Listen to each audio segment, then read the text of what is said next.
بھارت کے شمالی مشرقی صوبے منی پور کے دارال حکومت امپھال کے قلب میں واقع اماں کھیتل ایک انوکھا بازار ہے جہاں مردوں کا آنا ممنوع ہے۔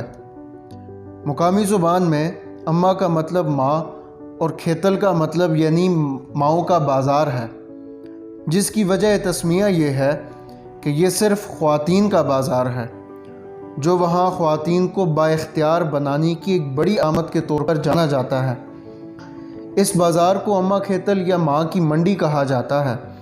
یہ پورے ایشیا میں تاجر خواتین کی سب سے بڑی منڈی ہے اور اسی وجہ سے یہ ایک ثقافتی مرکز کی حیثیت بھی رکھتی ہے۔ ہندوستان کا 4000 دکانوں اور خوانچہ فروشوں پر مشتمل یہ لگ بھگ 500 سال پرانا بازار ہے۔ یہ صرف تجارت ہی کی وجہ سے نہیں پہچانا جاتا، بلکہ اس کی اپنی ایک پوری تاریخ خواتین کی جد و جہد سے عبارت ہے۔ تاریخ دانوں کے مطابق مارکیٹ کی شروعات 16ویں صدی میں ہوئی۔ اس وقت منی پور میں ایک قدیم جبری لیبر سسٹم عام تھا۔ خطے کے مردوں کو جنگ لڑنے یا کھیتوں میں کام کرنے کے لیے دور دراز کے علاقوں میں بحکم سرکار روانہ کیا جاتا تھا، کیونکہ اس دور میں بادشاہ تھی اور ان کا فرمان ماننا خطے کے مردوں پر واجب تھا۔ تاہم خواتین کو بچوں کے ساتھ رہنے کی اجازت ہوتی۔ اس دوران اپنی بقا کی خاطر خواتین نے اپنی زمینوں پر فصلیں اگانا شروع کر دیں، جسے تیاری کے بعد وہ منڈیوں میں خود جا کر بیچا کرتی تھی۔ وقت گزرنے کے ساتھ ساتھ مکمل طور پر خواتین کی زیر انتظام منڈی اماں کھیتل وجود میں آ گئی۔ اس بازار کی دوسری خاصیت یہ ہے کہ یہ ایک تسلسل کے ساتھ حقوق نسواں کی انوکھی تاریخی مثال ساری دنیا کے سامنے پیش کرتا ہے، جہاں صرف خواتین ہی ایک دوسرے کی مددگار ہیں اور خواتین ہی ایک دوسرے کا سہارا بھی ہیں۔ اماں کھیتل منی پور کی راجدھانی کا سب سے رنگ برنگا مقام کہا جاتا ہے۔ اس بازار میں 6 سے 7 ہزار عورتیں اپنے مختلف سامان بیچنے آتی ہیں، جس کی وجہ سے یہ ایشیا میں عورتوں کا سب سے بڑا بازار بن چکا ہے۔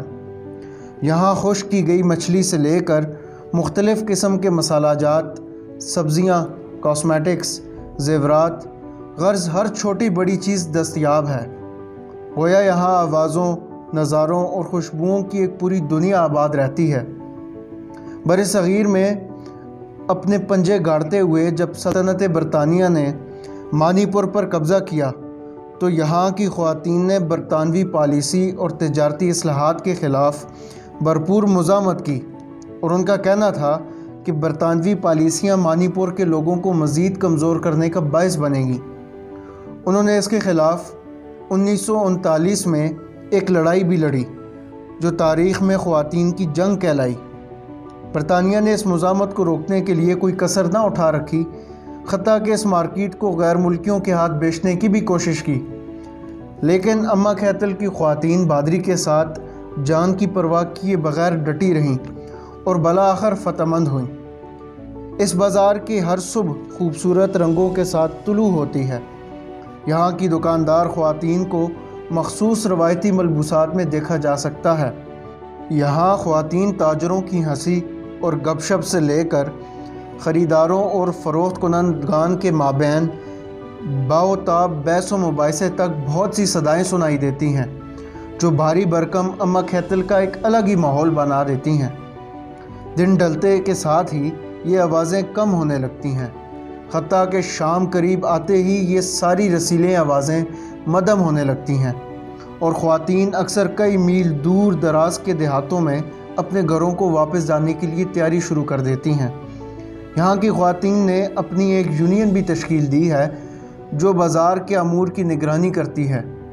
اس میں ایک ادھار نظام بھی ہے جس کی مدد سے خواتین سامان خریدنے کے لیے رقم لے سکتی ہیں۔